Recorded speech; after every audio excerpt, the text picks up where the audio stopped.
all starts with an idea. So be it a quality improvement or a research project, they both require an idea, and it helps for it to be something that you're passionate about. You need to identify what the problem is, how you're going to fix it, how you're going to measure or evaluate it, and whether or not you got the desired result. So I've used project management skills as a podiatrist numerous times. The time that comes to my mind first is when I've been setting up private practices. The project management skills really enabled me to work out the tasks that needed to happen, outline the costs and really the goals that I needed to achieve. In the community health setting, when I was asked as one of the podiatry team members to establish a diabetic foot clinic. I undertook a PhD, and I think the biggest thing that you need to start with is outlining all of your major tasks, and a really easy way to do that is using a Gantt chart.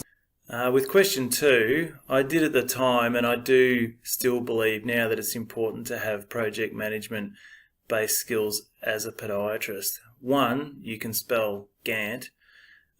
2, it enables you as a podiatrist to transcend other disciplines in negotiating and planning. I think it's really important to use project management skills as a podiatrist when we're doing anything that we really care about. Ultimately, we need to be able to be flexible enough to be reactive to our environment. So when I've been setting up a practice, if legislation changes or funding models changes, I need to make sure that my project management skills are sound and my models are flexible enough to adapt to any changes that occur. This is an example of a Gantt chart, which was for my 3rd and my 4th year during my PhD. So as you can see on my screen here, the larger tasks such as data collection, the analysis, the writing up, the publications, all of those sorts of things are outlined in this. I think one of the biggest things that you need to include as well is making sure that you have actually got achievable breakdown of your tasks and outlining all the major tasks, as well as things that might come up personally along the way. So for example, during my PhD, I got married, went overseas, all of those sorts of things. So it teaches you a language and a framework to establish clear plans, dates, timelines to complete projects. So there's a couple of tools that I use, PICO being one. Project scoping is very important as well. So is there actually a problem? Has work already been done in that space? So that would involve conducting a lit review. What do you want to accomplish? Consider timelines and setting small realistic goals. Looking at project risks, resources that you require and key stakeholders. And then I always fill out a PDSA, a project plan, and then some projects require ethics approval. So there's a process involved for that as well.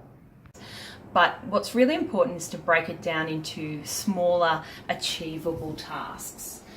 So one of the ways I did that during my PhD is I developed a 3 to 6 monthly plan, which you can see here on the screen. So breaking up those tasks into smaller tasks, and you can also do a weekly plan. So using smaller tasks for that. I use the project management skills to really track those and make sure that ultimately my project was successful.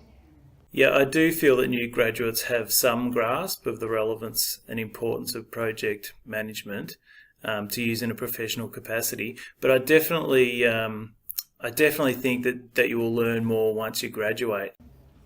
I think new graduate podiatrists have a really good grasp of project management skills. Subjects like PPJ expose them in a safe setting to project management.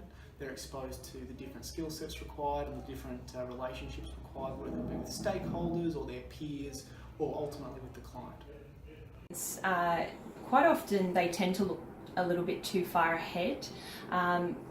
Project planning is a learned skill and it develops over time. So I think what's really important is being aware that you won't necessarily have all these skills when you're at university, but it is something that professionally you will develop over time.